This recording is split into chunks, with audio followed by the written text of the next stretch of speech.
This is Jag Aberdeen, and today we are doing a opening of Sabotage. This is a pretty radical record. This is probably my favorite record of Black Sabbath when I was a kid. I just recently started getting all my vinyl back. When I was a child, I used to collect vinyl. Matter of fact, I had almost 800 records. But when I moved out when I was very young, my dad took all my records and sold them for like $80. It was awful. So ever since then, I've been trying to get all my record collection back. But today is the opening of Sabotage, Black Sabbath. These are just coming out. They also got a brand new one of the very first Black Sabbath, and I want to get that too. And it's coming in a purple vinyl. They also have a new purple vinyl for Jimi Hendrix.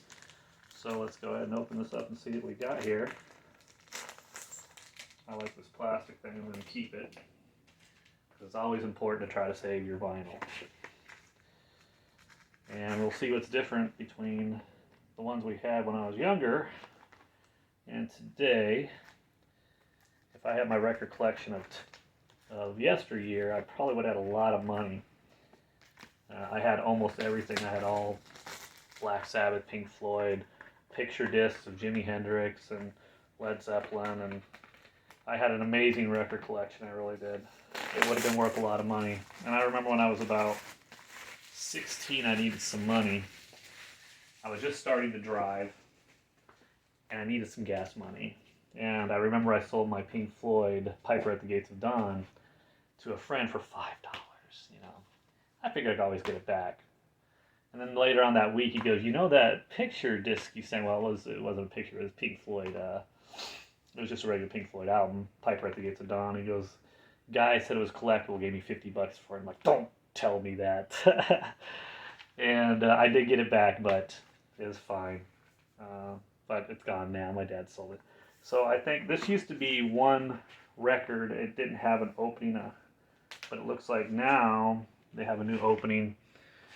This wasn't like this. So we obviously got all the productions and I don't know if we got lyrics on here. No lyrics.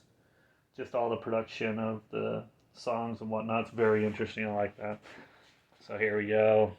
This is all your inside. And again, this is all new. These are all brand new vinyl releases. It's a beautiful record. And again, this was my favorite Black Sabbath record when I was a kid. And that's really hard because almost all their records were incredible. So of course we got the front, and we always like the back because they're still facing the mirror, but they're, obviously it's not correct. And here we go. Let's see what the record looks like. I'm pretty interested to see this. And this is all new. And let's just make sure, because sometimes with these new discs that they're putting out, or vinyl, they're putting a lot of memorabilia in them. And I don't see any memorabilia as far as it goes. But we're going to put this to the side here for now. And let's see what we got, though. This is new. This was not on the originals. So this is really interesting. This is from the Netherlands. But it tells all the recording times.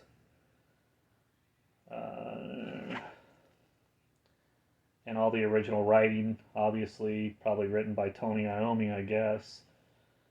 Because Tony Iommi mostly did everything, so we can see the other side here. And on this side. So it looks like all the original recording stuff when they were actually recording in the studio. And who knows, it might have been one of the producers or the person that is actually recording or producing their music. And I try not to touch my records, but here we go. And this is interesting because these were very similar to the ones that we had when we were growing up. And again, this was just a great record. We got The Thrill of It All, we got Superstar, or Super Czar. Am I Going Insane? The Writ, Hole in the Sky, Don't Start, Too Late, Symptom of the Universe, and Megalomania. All great records, all great stuff. It looks like we're already attracting some dust in here. And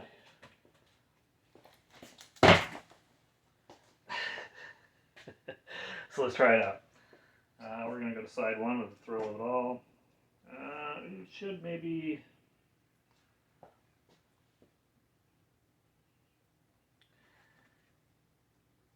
I think it was the Rit. I do believe it's the Rit, or it's Megalomania. I forget which one it is. We'll find out. But at the end of one, I always thought it was pretty interesting. I didn't really notice until I was on some pretty heavy drugs when I was a kid. I was doing some LSD, and I remember listening to this with all our colored lights on that we had, you know, like during the 80s and whatnot. And at the end, it has a song called Be Like Me and Blow on the Jug. But it's very, very quiet. You have to listen to it. I'm like, wow, I never heard that before. Really incredible stuff. But let's go ahead and do it. I'm going to go ahead and put on the Rit. Let's see what happens here. All right.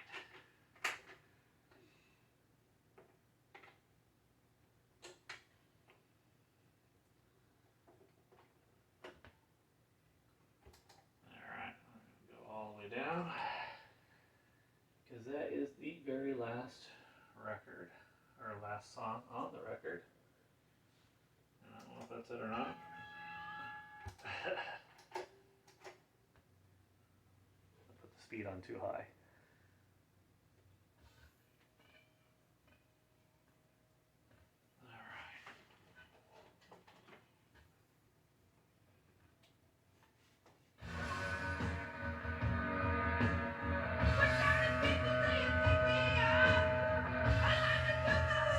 And here we are.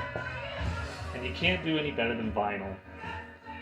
I try to tell my kids the same thing, that you can't beat vinyl. It was meant to be heard on this. When you listen to YouTube and whatnot, and obviously we all do, but it's very compressed, and you don't really get to hear all the sound that you get to hear on vinyl. But let's go ahead and try to get to the end right here.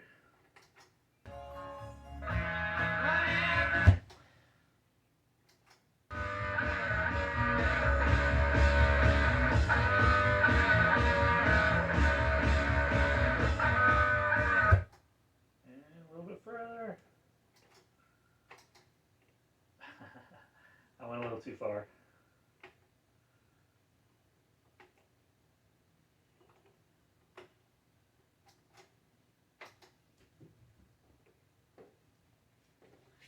And get down here so I can see a little bit better. And try to get right to the end here.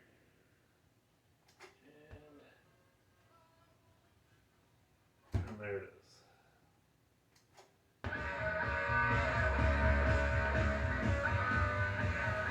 So you can hear it, but it's very quiet.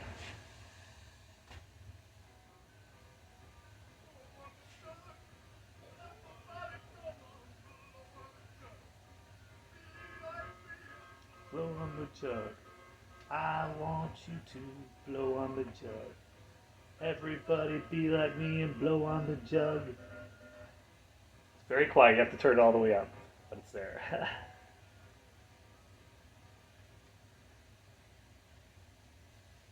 And there we go. Those are kind of some of those nice things that you get to hear about vinyl. I remember the same thing with Pink Floyd. If you listen to the very beginning, I forget what it says now, but it says something like, "We are all hair." And then at the very end of the trial, it says, "How did we," and then at the beginning it says, "Did we all get here?"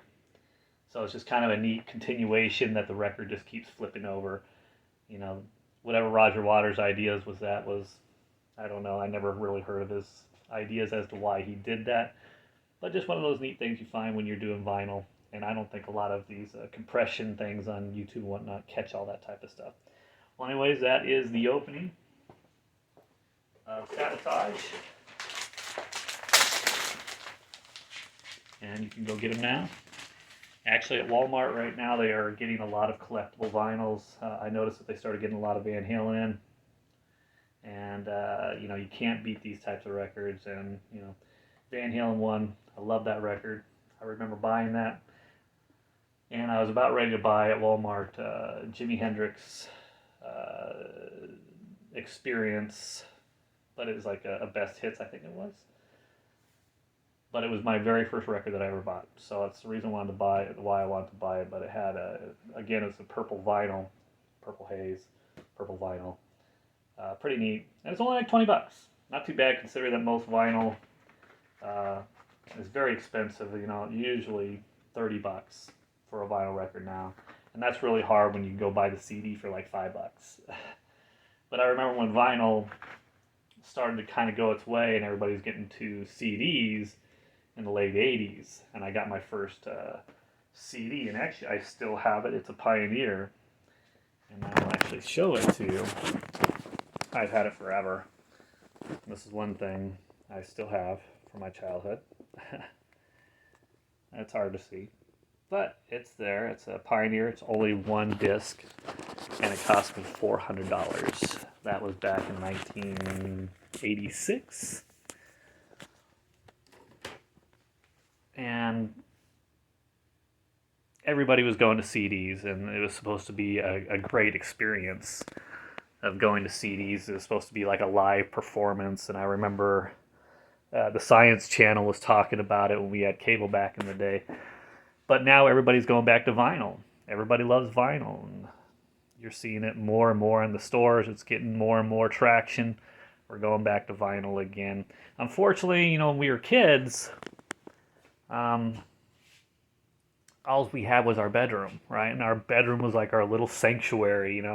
We put everything up the way that we wanted. I remember when I was a kid, of course, the stereo system wasn't the main part of the room. It's in the middle of the room. You wanted speakers facing both ways. And I remember having strobe lights and whatnot. I had strobe lights on the top of my roof. And back in the 80s, I don't know if you guys remember this, but roach clips were very popular with those little feathers. There's all kinds of different feathers, white and blue and purple and whatnot. So what I did when I was a kid is I put all these tacks on my roof. And, the pinout tacks, so I remember we used to go to the swap meet back in the day, and used to be able to buy them for like 3 for $1 or something like that. So I literally had like all these little roach clips all over my ceiling with these feathers, and you turn on the fan, it looked like the ceiling was moving. And of course, we're all, doing drugs and whatnot back then. And it just looked really neat. It looked like an ocean was just swaying up there. And then on top of that, we had the strobe lights and colored lights that were getting popular. Of course, they went back all the way to the 60s.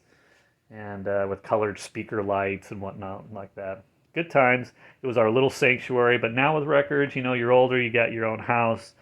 And, I'm putting in my living room now, along with the rest of my stuff. Obviously I got my, my guitars all over here and my books. I love my books. Anybody knows me, I'm an avid book collector. And, but, you're all over now. Now you got your bedroom, and you don't have time to be putting 2 record players, one up there, one over here. So I just put it in the living room. So it's not quite the same when you're a kid, because, again, your room is your sanctuary, and that's where you played all your music at. So sometimes, having YouTube and whatnot is nice to have, because you just don't have room to put all these record players on. And of course, when you're growing up and getting your car, there's no such thing as vinyl going in your car. They didn't have record players in your cars. So it was always a tape player. Some of the cars came with 8-track players. Your roll down windows. Again, thank you for watching. This is Jag Aberney. And this was the opening for Sabotage, hopefully for a little bit more. Hope you enjoyed it. Give me a thumbs up.